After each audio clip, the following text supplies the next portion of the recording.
Добрый день, уважаемые коллеги!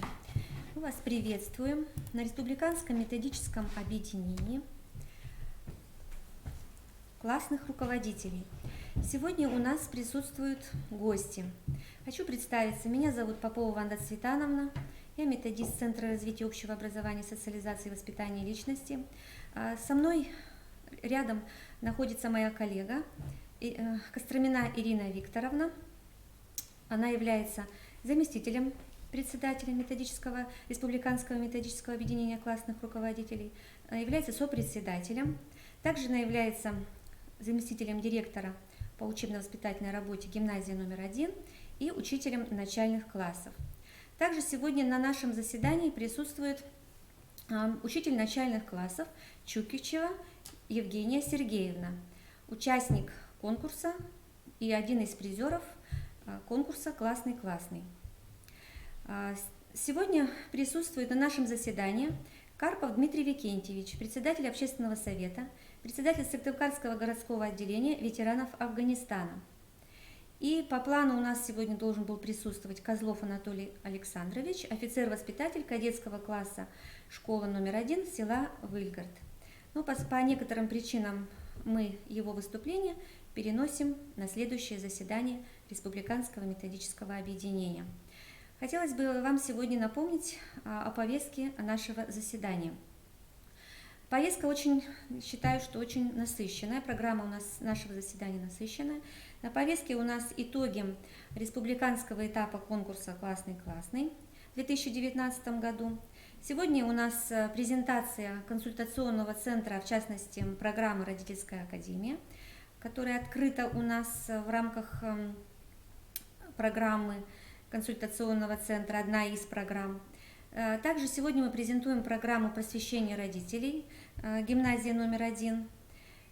Представляем опыт участия в конкурсе «Классный-классный» и показываем мастер-класс. Чукичева Евгения Сергеевна покажет вам методы, которые использованы в рамках этического диалога.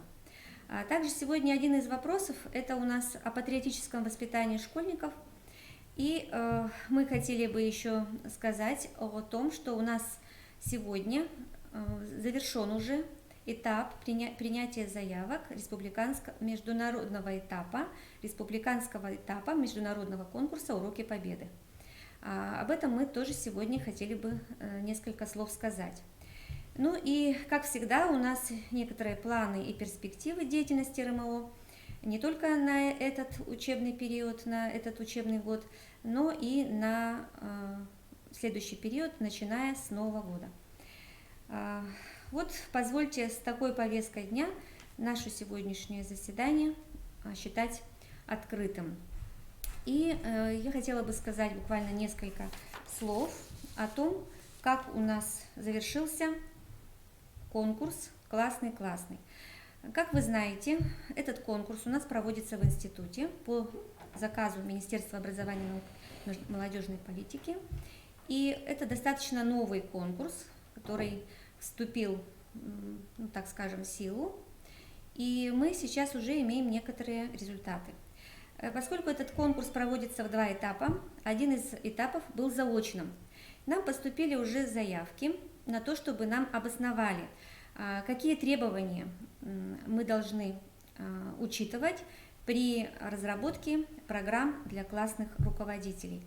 И одна из, можно сказать, проблем – это как раз неумение писать программы классного руководителя.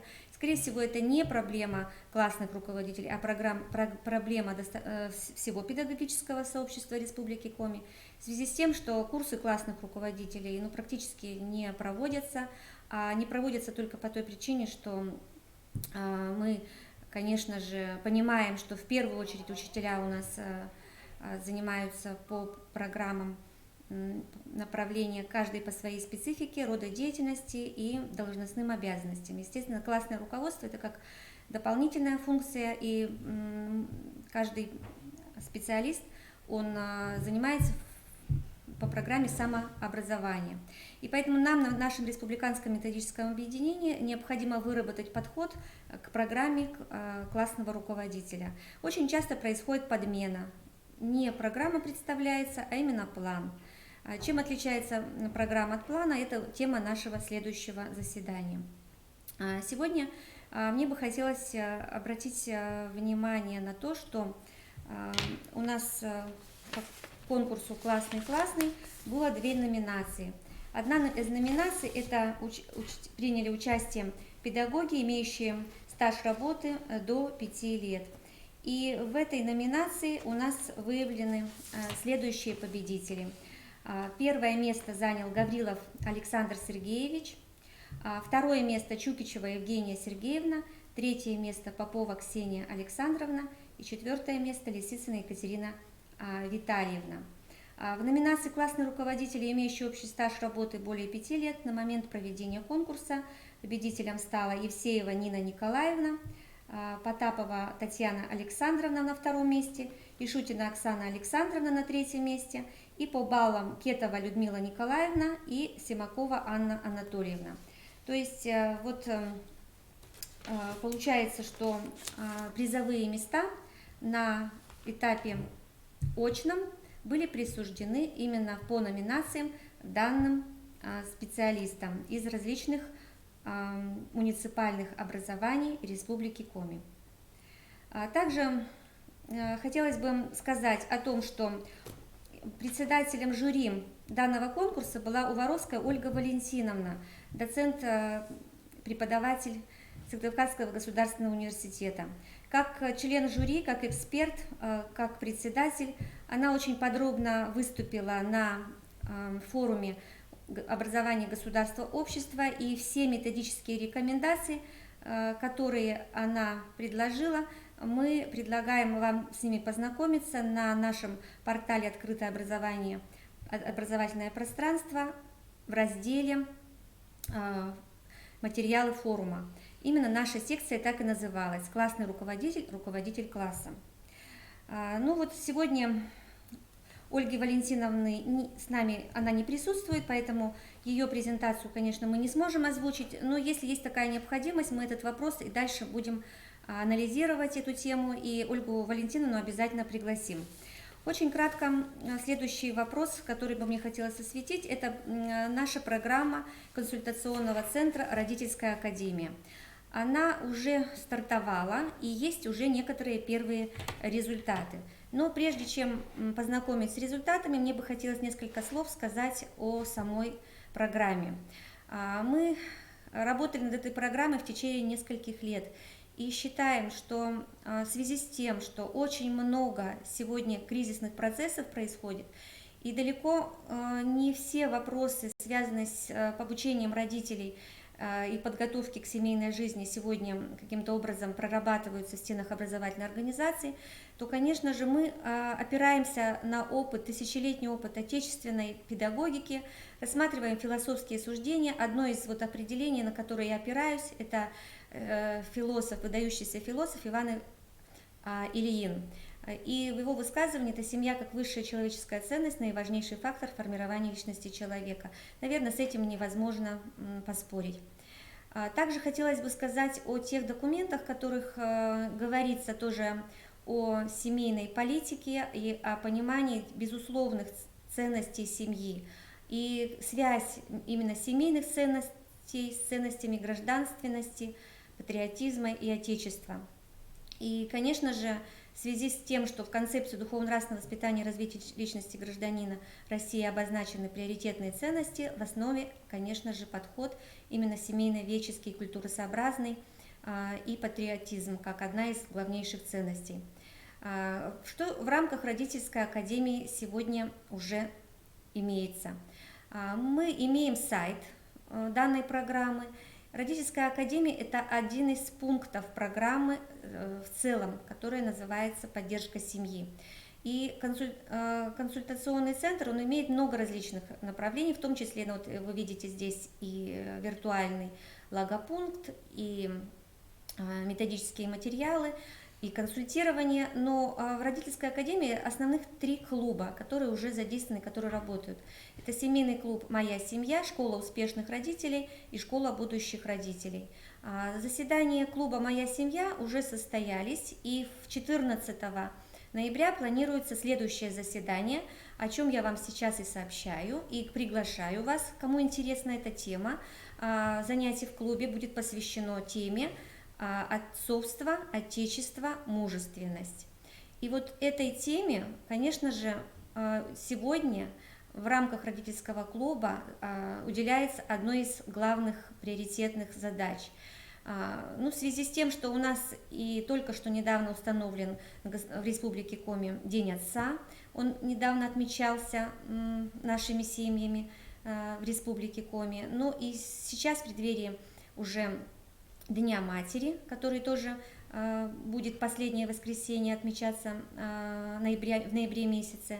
И, конечно же, нам нужно говорить о том, как мы должны относиться не только к семейным праздникам, к традициям, но и вообще внутри семейным взаимоотношениям, к культуре и, конечно, детско-родительским отношениям.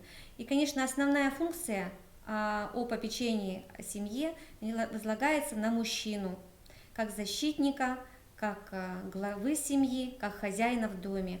В этой теме предлагаем вас поучаствовать. И школа успешных родителей, школа будущих родителей также вы можете увидеть на сайте. Вся рекламная информация, она появляется в группе ВКонтакте, так и называется группа ВКонтакте, это консультационный центр. Цель проекта программы «Родительская академия» – это, конечно же, прежде всего укрепление духовно-нравственно-социально-психологических основ жизни современной семьи, содействие формированию необходимых психолого-педагогических условий для семейного воспитания, способствующих укреплению единства членов семьи, рождению и воспитанию здоровых детей, приобретению родителями отцовских и материнских воспитательных функций. Наверняка это очень глобальная такая цель, объемная, но она требует детальной проработки. Данная программа является актуальной, я уже не буду повторяться. И у нас главная задача – это межведомственные условия. Для того, чтобы механизм заработал, нам необходимо привлекать к сетевому участию различных партнеров разного уровня, в том числе создание таких клубов на уровне муниципальных образований и конкретно в каждой образовательной организации Республики Коми. Кто может быть задействован, кто является исполнителями? Конечно, в первую очередь это классные руководители, на которых возлагается ответственность за сотрудничество с родителями. И как они должны выстраивать это сотрудничество, вот все основные такие ключевые моменты, конечно, это тоже работа очень серьезная, кропотливая, детальная. О формах работы мы в том числе будем говорить в рамках родительской академии. То, что проект имеет многоуровневую структуру, я уже частично об этом сказала. Не буду останавливаться подробно на задачах, но хотелось бы сказать, что именно в рамках родительской академии я сама беру на себя такую задачу организовать именно семинар, республиканский семинар классных руководителей, для того, чтобы это обучение состоялось, и те проблемы, которые существуют в рамках классного руководства, чтобы мы могли не только их выяснить, уточнить и как-то, но и попытаться решить, конечно же, совместными усилиями. Ожидаемые результаты – это у нас не только методические рекомендации, которые мы планируем разработать на основе обобщения опыта, но и также мы хотим, чтобы произошла трансляция лучших практик в рамках привлечения родителей к сотрудничеству. Сейчас, наверное, хочется еще несколько слов сказать, что у нас на государственном уровне много новых праздников, отечественные традиции, в которых поднимаются. Один из праздников посвящен Дню семьи, любви и верности, он как-то у нас выпадает за рамки образовательного процесса в связи с тем, что он отмечается в июле месяце, но мое глубокое убеждение, что этот праздник в связи с тем, что он отмечается летом, он не должен игнорироваться и не должен быть в календаре образовательных событий. Точно так же в календаре образовательных событий он тоже должен включаться, потому что история праздника, она имеет очень много духовных таких воспитательных основ, которые помогут нашим юным гражданам сформировать свое убеждение в том, что какой же должна быть семья. Также в нашем институте опубликованы многие методические рекомендации. На протяжении многих лет наши методисты работали, трудились над их выпуском, и сейчас эти методические рекомендации тоже будут размещены на сайте консультационного центра в ближайшее время. Доступ к ним будет открытый, каждый из вас имеет возможность с ними познакомиться. Ну и одно из мероприятий на уровне образовательной организации, которое предложено в рамках родительской академии многим образовательным организациям, это проведение кинолектория.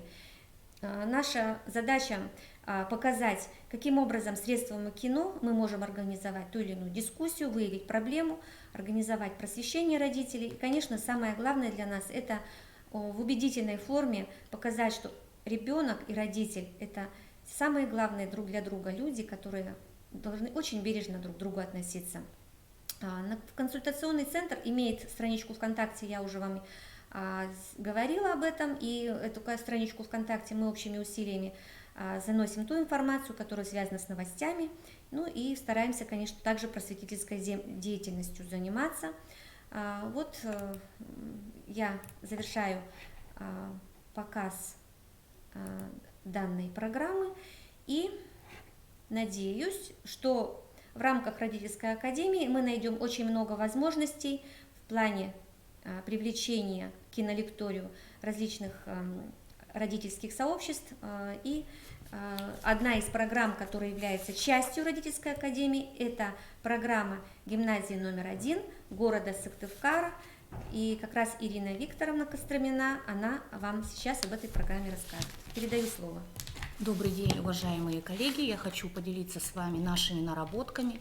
Данную программу также можно увидеть на портале «Открытое образование Республики Коми» в рамках материалов к форуму образования государства общества.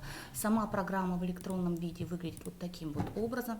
Называется она «Программа родительского просвещения под парусами сотрудничества». Под парусами, потому что эмблема гимназии как раз и заключается в том, что на эмблеме нарисован корабль, плывущий к знаниям.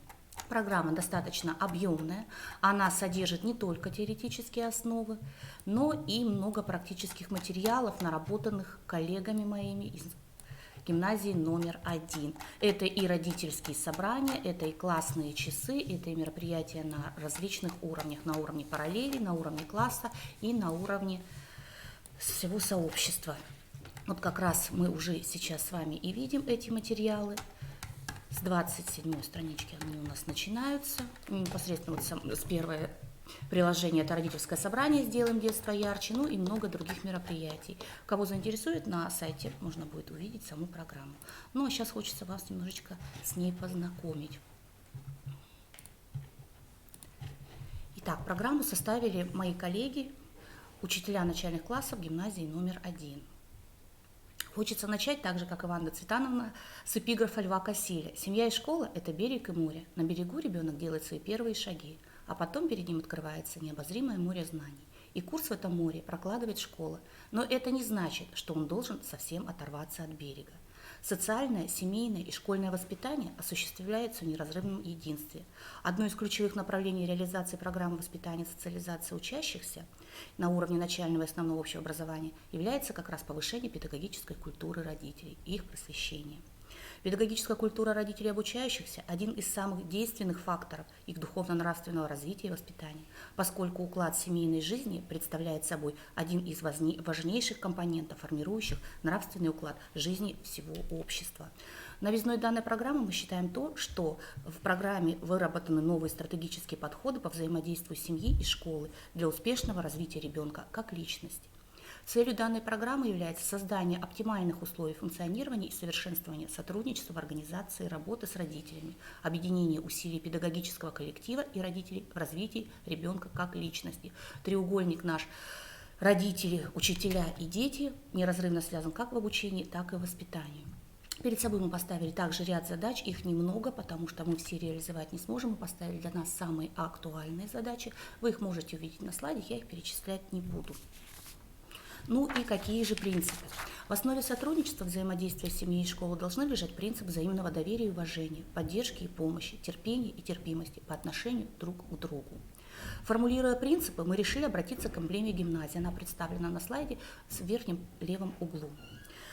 Такая эмблема символизирует корабль жизни, плывущий через море знаний под парусами мечты, в лучах восходящего солнца, обозначающего счастье. Таким образом были сформулированы и принципы, и девизы к ним.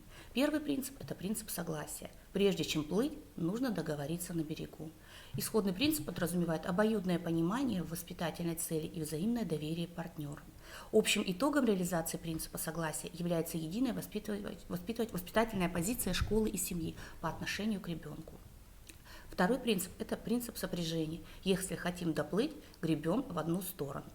Ключ для реализации принципа – это предложение. Оно высказывается и педагогами, и родителями, а общим итогом сопряжения становится единое поле воспитательного пространства. Принцип сопереживания. Скорость нашей лодки зависит от самочувствия гребцов. Данный принцип сопереживания объединяет, сплачивает, поселяет взаимное доверие друг к другу и открывает двери для сотрудничества. Четвертый принцип – сопричастности. В общем плавании разделим полномочия. Сразу нужно договориться, кто какие функции на себя будет возлагать. Ну и последний, пятый принцип – это принцип содеянности. Доплывем, если объединим усилия. Это усилия и педагогов, и родителей, и обучающихся. В программе мы представили 3 направления повышения педагогической культуры родителей и законных представителей. Это психолого-педагогическое просвещение, это вовлечение родителей в учебно-воспитательный процесс и это участие в управлении школы. Немножечко остановимся на этих 3 направлениях. Первое направление – это психолого-педагогическое просвещение. Как направление работы с родителями мы выделяем следующие задачи, которые вы можете увидеть на слайде. По данному направлению мы выделили 3 блока работы. Первое – это создание банка данных о семьях учащихся. Сюда включается сбор сведений о семье, это через методы наблюдения, анкетирования, беседы и тестирования. Это выявление потребностей, интересов, возможностей и способностей родителей. Это индивидуальные собеседования с родителями с целью определения трудностей в воспитании. Следующий блок, выделенный в этом направлении, это повышение педагогической и психологической грамотности родителей. Это информирование, консультирование по вопросам воспитания и обучения. Здесь могут подключаться и психолог, и соцпедагог, и медработник, ну и, конечно, непосредственно и учителя-предметники. Это разбор неудач, ошибок семейного воспитания, а также демонстрация положительного опыта семейного воспитания. Это знакомство с современными системами семейного воспитания, а также работа с сайтом гимназии и системой ГИСУ, которая на данный момент является очень актуальной. Ну и третье направление, выделенное здесь, это изучение нормативных документов. Это информирование родителей и комментирование законов Российской Федерации об образовании, знакомство с федеральными государственными образовательными стандартами, знакомством с уставом гимназий. И данные направления мы рассматриваем через такие формы, которые также представлены на слайде. Это и родительские собрания в различных вариациях, это лектории, практикумы и так далее. Это индивидуальные консультации, беседы, анализ диагностических исследований, конференций, ну и вечера с вопросов и ответов. Следующее направление, которое мы выделили, это вовлечение родителей в учебно-воспитательный процесс. Оно заключается в вовлечении родителей в мероприятия общеинтеллектуальной, общекультурной, социальной, духовно-нравственной и спортивно-оздоровительной направленности. Данные мероприятия также представлены в нашей программе. Например, одно из таких больших мероприятий, которые мы проводили сначала на уровне начальных школы, затем в прошлом году у нас вовлечены были и учащиеся 5-7 классов, а в этом году планируется вся школа быть вовлеченной в это мероприятие. Это мероприятие по военно-патриотическому воспитанию «Зорница». Конспект данного мероприятия и все необходимые материалы также представлены в нашей программе. Формы, через которые мы вовлекаем родителей, также представлены на слайде. Они очень разнообразны, и даже не все, наверное, у нас и поместились здесь. Указали только основные. Ну и третье направление – это участие в управлении школы. Здесь также выделены задачи. У нас в школе существует совет родителей, который действует на уровне гимназии, в который входят председатели родкомитетов с каждого класса. Это заседание классного комитета, который у нас активно действует в каждом классном коллективе. Заседание общешкольных собраний, которые также проводятся у нас раз в четверть. Ну и взаимодействие с советом учащихся парламент и непосредственно с РДШ. Исходя из целей и задач работы по данным направлениям программы, предлагаются следующие результаты организации работы с родителями.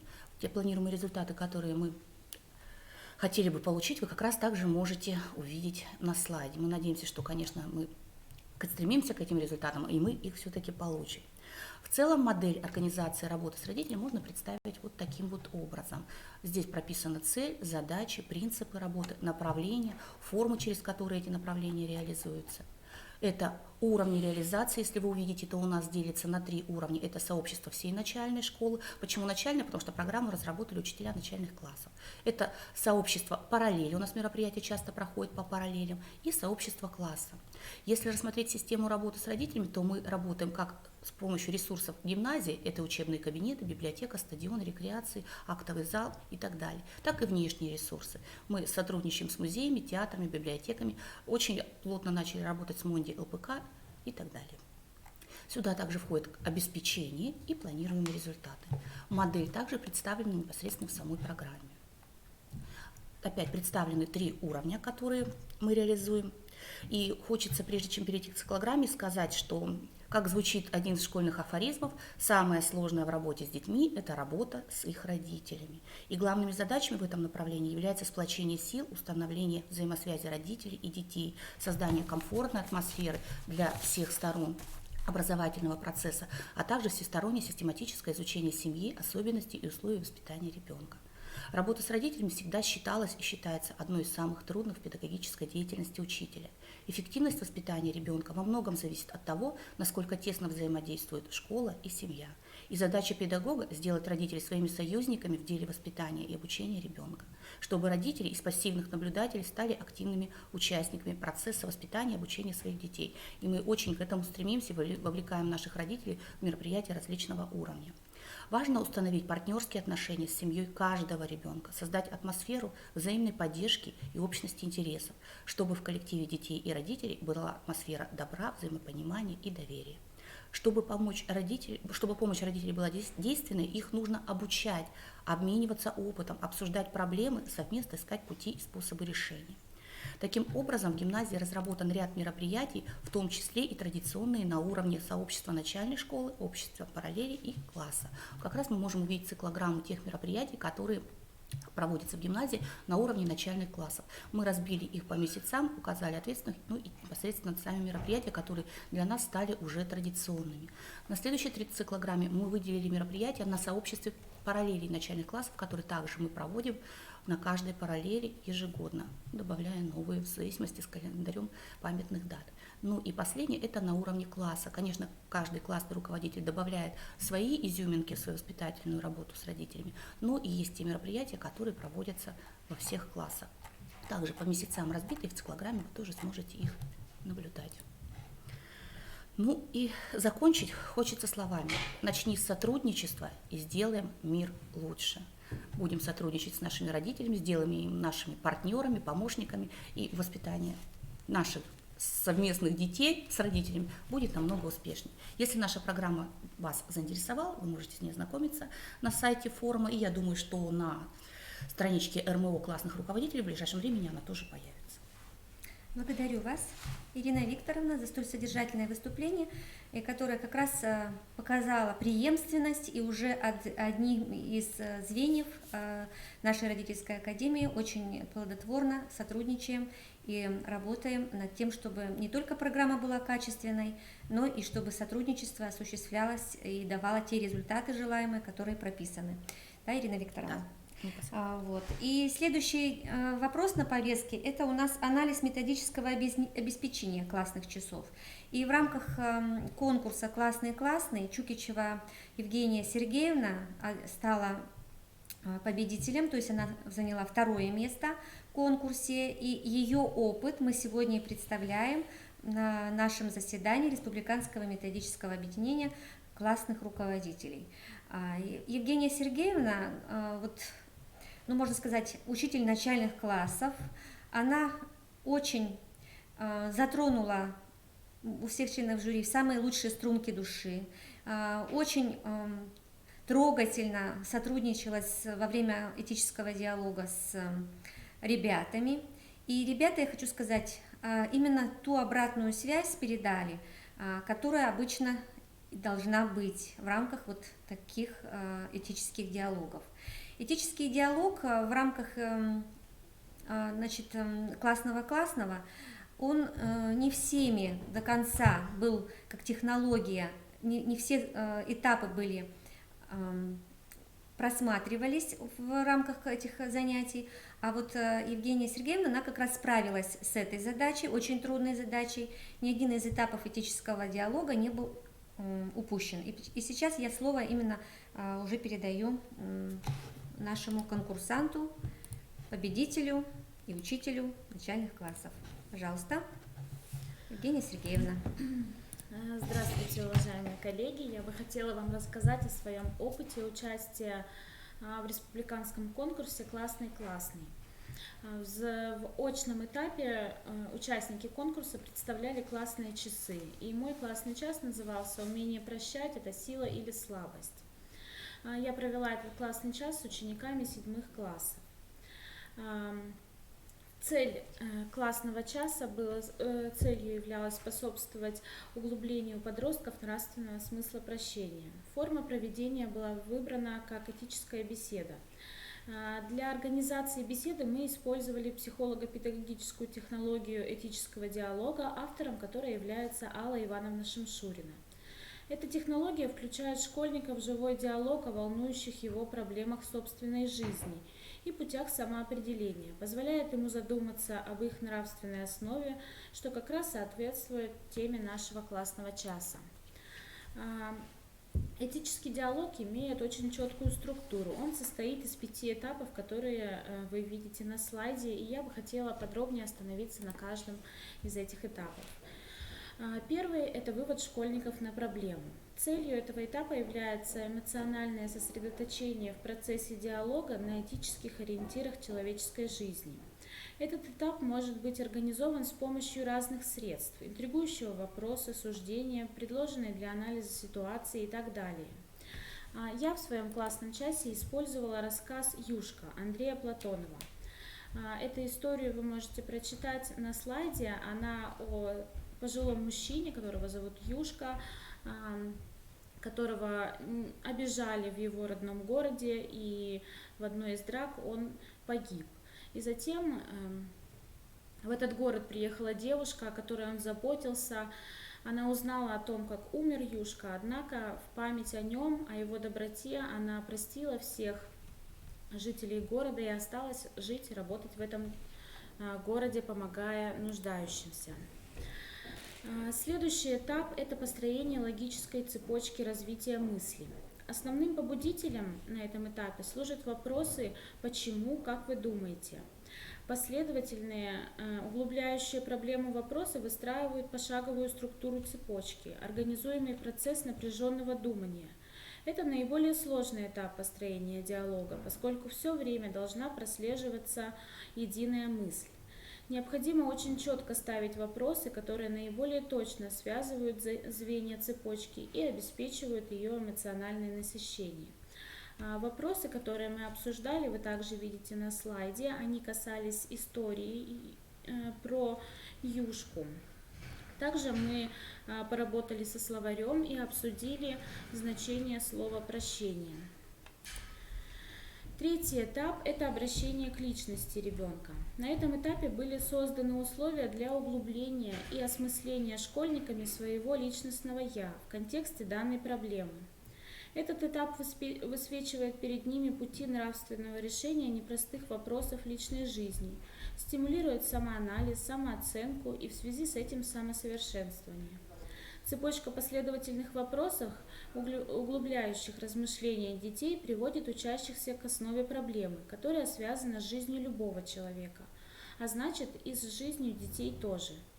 Нить рассуждений учащихся приводит их с помощью педагога к осмыслению собственной личности и своего опыта, и проблема становится личностно значимой, требующей ответа на свои вопросы, разрешения конкретных жизненных ситуаций. В нашем классном часе мы обсуждали следующие вопросы: сложно ли простить и почему. Затем я рассказала учащимся историю из своего личного опыта, в которой мне нужно было простить, для того, чтобы дети почувствовали, что я открыта к ним и открылись мне, рассказали мне о своих ситуациях, в которых они простили. своих обидчиков, порассуждали о том, почему иногда нам сложно простить своего обидчика, какие чувства мешают простить. Ну и, конечно, самый важный вопрос, участники классного часа подумали над тем, умение прощать — это все-таки проявление слабости или силы, и почему. Также на этом этапе обращения к личности ребенка участники классного часа поиграли в вопросы Джеффа. Данная игра предполагает выражение своего отношения к некоторым утверждениям. В кабинете расположены карточки «да», «нет» и «может быть». Учитель читает утверждение, если ученик согласен с этим утверждением, то он становится рядом с карточкой «да», если не согласен с карточкой «нет», и если сомневается, то встает рядом с табличкой «может быть». То есть участники диалога перемещаются по кабинету и выражают свое отношение к утверждениям. Эти 3 утверждения, которые мы обсуждали, вы видите на слайде. Затем они могут высказать свое мнение, объяснить, почему они заняли ту или иную позицию. После выражения мнений они могут поменять свое положение. И во время классного часа было такое, когда дети меняли свое мнение, прослушав своих одноклассников. 4-й этап классного часа — это кульминация, то есть точка наивысшего напряжения. Она связана с обращением к личности школьника, к его жизненному и нравственному опыту. Напряжение мыслей и чувств ученика связано с необходимостью принятия им решения, с прогнозированием школьником дальнейшей линии своего поведения в той или иной социальной ситуации. На этом этапе я прочитала ученикам отрывок из повести «Матерь человеческая», автор Виталий Александрович Закруткин. На этом этапе, после прочтения истории, она не обсуждалась, никаких вопросов мы не задавали, то есть каждый осознал, осмыслил, каждый ученик осмыслил эту историю для себя сам. И 5-й этап — это резюме диалога. Это смысловое заключение или переход к следующей проблеме. Данное резюме выражается как открытый финал, побуждающий детей задуматься по поводу обсуждаемой проблемы. Этим финалом педагог побуждает детей к самоосмыслению, что стимулирует их нравственное развитие. На этом этапе учитель не делает никаких выводов, не делает заключения, а наоборот побуждает учащихся задуматься, продолжить размышлять над проблемой дальше. На этом этапе было прочитано стихотворение о слове «прости», ну и также в конце классного часа совместно с учащимися был создан плакат, который называется «Чтобы простить надо». Он представлял из себя разбитое сердце, и участникам классного часа необходимо было закончить фразу «Чтобы простить надо». И потом они приклеили листочки со своими мыслями на разбитое сердце, тем самым склеив его. На этом наш классный час завершился. Спасибо за внимание. Благодарим вас, Евгения Сергеевна, за столь замечательный опыт, который вы нам очень хорошо обосновали и представили в виде методического обеспечения этого классного часа, потому что каждый этап был обеспечен определенным содержательным материалом. Представлена была не только групповая индивидуальная деятельность, но и те материалы, которые обеспечили достижение результата. И позвольте перейти к следующему вопросу на повестке. Это о патриотическом воспитании школьников в рамках подготовки к юбилейному году Победы. Сейчас у нас появилась новая информация на сайте Коми Республиканского института развития образования об промежуточном результате, именно о сборе заявок на данный конкурс. Если вы уже имели возможность увидеть, то мы сегодня опубликовали список именно тех, кто кто поучаствовал в различных номинациях. Из различных муниципальных образований Республики Коми мы обработали и включили в участники данного конкурса 72 заявки. Несколько заявок по техническим параметрам не были зачислены в участники. Конечно же, мы стараемся в положениях о конкурсе прописать именно тот формат, в котором должны быть представлены материалы. Однако сталкиваемся с ситуацией, что и не тот формат, не так загружены. И, в общем-то, техническое сопровождение, конечно, у нас имеется. И каждый раз можно было позвонить и спросить, и задать вопрос, как это делали многие участники, как грамотно разместить материалы через сайт института. Тем не менее, вот опять же хочу сказать о том, что наши конкурсные материалы не всегда, может быть, выдерживают вот эти заявленные критерии и нормы. Хотелось бы сказать еще и о том, что в рамках данного конкурса многие из участников именно проявили свою активную позицию, поучаствовав, прислали достаточно интересные материалы в приложениях, видеоматериалы. В общем-то, данный конкурс является, я считаю, что очень значимым для республики событием в преддверии Великой годовщины Победы. И в рамках мероприятий патриотического содержания планируется целая серия, цикл различных тематических мероприятий. Данный конкурс является лишь таким, наверное, толчком к тому, чтобы серия семинаров у нас прошли и вебинары по данной теме. Ну и также прошли встречи у нас с ветеранами наших боевых действий. И если ветераны у нас встречались уже неоднократно в стенах института, то сегодня один из активных участников ветеранского движения, это Дмитрий Викентьевич Карпов, он сегодня присутствует на нашем заседании. И я сейчас уже передаю ему слово. И Дмитрий Викентьевич, пожалуйста.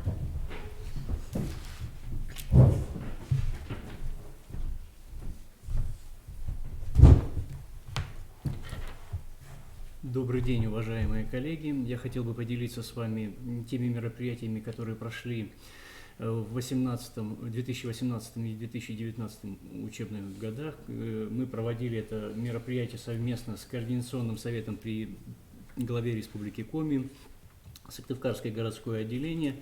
В 2018-2019 году было проведено более 100 мероприятий военно-патриотического и морально-нравственного воспитания детей и молодежи, которые охватывают практически все дни воинской славы и памятные даты военной истории России.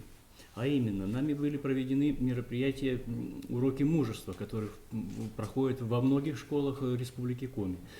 В городе Сыктывкаре мы провели в 14 школах города эти мероприятия с охватом примерно 2000 школьников. Также мы проводили мероприятия «Уроки мужества» с обучающимися средних профессиональных образовательных организаций и военнослужащими воинской части, которые расположены в городе Сыктывкаре. Во время этих уроков и по завершении ученики проникаются рассказами ветеранов как Великой Отечественной войны, так и ветеранов боевых действий, активно участвуют в беседах, после окончания встреч задают множество интересующих их вопросов и приглашают на новые встречи. Также мы проводим и организуем торжественные линейки, посвященные акции передачи копий Знамя Победы в школах столицы согласно графику, утвержденному Советом ветеранов и Управлением образования города Сыктывкара и совместно со Всероссийским военно-патриотическим движением «Юная армия» города Сыктывкара. Еще одно направление – это участие в торжественных мероприятиях, митингах, которые мы проводим согласно графику, который утвержден Координационным советом по делам ветеранов, и охватываем такие даты, как День Победы, День вывода войск из Афганистана, День защитника Отечества, День неизвестного солдата, дни, посвященные призыву граждан на военную службу в ряды вооруженных сил Российской Федерации, и День Героев Отечества. В 2018 году были приглашены герои Советского Союза, герои России, и состоялся круглый стол, встречи с героями России на площадке Координационного совета по делам ветеранов. На всех мероприятиях состоялось возложение цветов к мемориалу «Вечная слава» и памятнику «Скорбящий воин» совместно с учащимися школ и участниками Всероссийского военно-патриотического движения юнармии города Сыктывкара. Также нами проводится посвящение школьников в юноармейцы. Являясь членом штаба юнармии города Сыктывкара, мы активно участвуем в мероприятиях военно-патриотического движения юнармии города. Сыктывкарское городское отделение ветеранов Афганистана является инициатором проведения и празднования Дня народного единства. Мероприятия по случаю праздника проводились сразу на 3 площадках Театральной площади, у Центрального бассейна под Часами и в парке имени Кирова. Митинг, концерт, который проводил Сыктывкарское городское отделение ветеранов Афганистана, собрал примерно более 1500 человек. По работе нашего Координационного совета по делам ветеранов Афганистана хочу доложить следующее, что вопрос гражданского патриотического воспитания напрямую связан с тем, кто и как будет заниматься судьбой нашей страны уже завтра. В рамках года наставничества, объявленного главой республики Сергеем Анатольевичем Гапликовым, необходимо проработать вопросы взаимодействия ветеранов всех ветеранских организаций и общественных организаций в части взаимообмена информацией и проведения совместных мероприятий по актуализации знания школьников, а также знания школьников о таких ценностях, как патриотизм, честь, гражданственность, и подвести их к пониманию о необходимости служения своему Отечеству. Вместе с тем существуют и проблемы, о которых я бы хотел сказать. И главное, на мой взгляд, это отсутствие системно-организационного подхода, единого руководства, взаимодействия по вопросам не только военно-патриотического воспитания, поскольку слово «патриотизм», оно не только охватывает военную патриотику, но и такое понимание, как экологический патриотизм, экономический патриотизм, гражданственный патриотизм. И это все нам надо довести до подрастающего поколения. Наши предложения, которые были, этот доклад я зачитывал на заседании Общественного совета города Сыктывкара, и одно из предложений, которое было одобрено и которое я бы хотел озвучить здесь в стенах Института по развитию образования, это создать на базе Коми-регионального института развития образования Республики Коми курсы научно-теоретического обеспечения для обучения лекторских групп с целью активного взаимодействия, активного противодействия антироссийской, антиправительственной пропаганде, основанной на культе насилия и искажении информации об истории Отечества. Что бы я хотел еще добавить? В преддверии 75-летия Великой Победы Сыктывкарская городская организация готова поделиться своим опытом работы и помочь руководителям школ, классным руководителям в проведении военно-патриотической работы, поэтому всегда готовы с вами работать. И доклад закончил. Всего доброго, спасибо. Спасибо большое, Дмитрий Евгеньевич. И практически все вопросы мы с вами осветили. Осталось в завершении сказать о том, что в конце ноября у нас будут проходить рождественские образовательные чтения. В рамках рождественских образовательных чтений будет секция по воспитанию. Приглашаю вас к сотрудничеству. Сегодня можно писать заявки на проведение мастер-классов по воспитательной тематике.